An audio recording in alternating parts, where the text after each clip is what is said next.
মারাত্মকভাবে মানুষ আহত হয়ে হয়তো নিহত হয়ে আর একটু পরে পরিষ্কারই হইজুম ইয়ানগর বিত্তগুড়ি এলাকার মানুষের ভিতরে উত্তেজনা বিরাজ করছে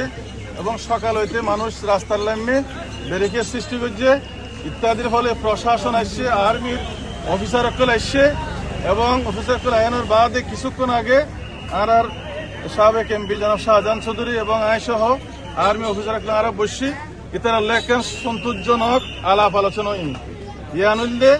এই যে আর দেশের কিছু মানুষ আহত হওয়ার কারণে স্বাভাবিকভাবে আর দেশের মানুষের ভিতরে উত্তেজনা বিরাজ করছে ইয়ানোর দ্বারা কিছু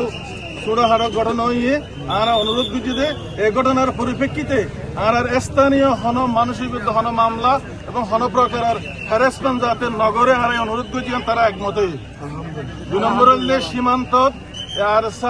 আর কানার্মে ইন থাকিলে বারবার এটা সীমান্ত সমস্যা হইব গন্ডগোল হইব আর প্রজেক্ট করতে মানুষ আর ব্যবসায়ী তার ক্ষতি হইব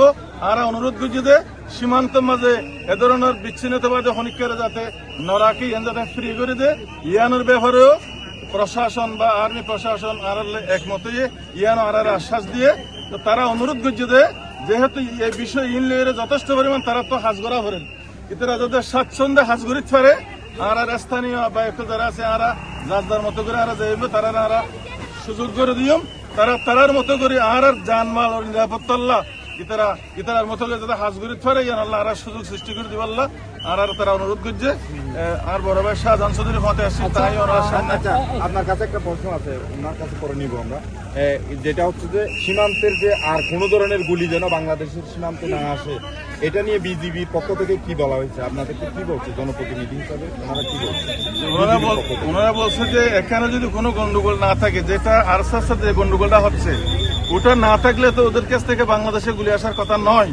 এই জন্য এটা সমাধানটা হচ্ছে সীমান্তে কোনো আরসা বা রোহিঙ্গা কোনো সন্ত্রাসী গোষ্ঠী সীমান্তে থাকবে না এটা আমরা বলেছি ওনারা এটা আশ্বস্ত করেছে আর সকালবেলা যে সশস্ত্র গ্রুপ বাংলাদেশে প্রবেশ করেছে এরকম এই বিষয়গুলো হচ্ছে এটা নিয়ে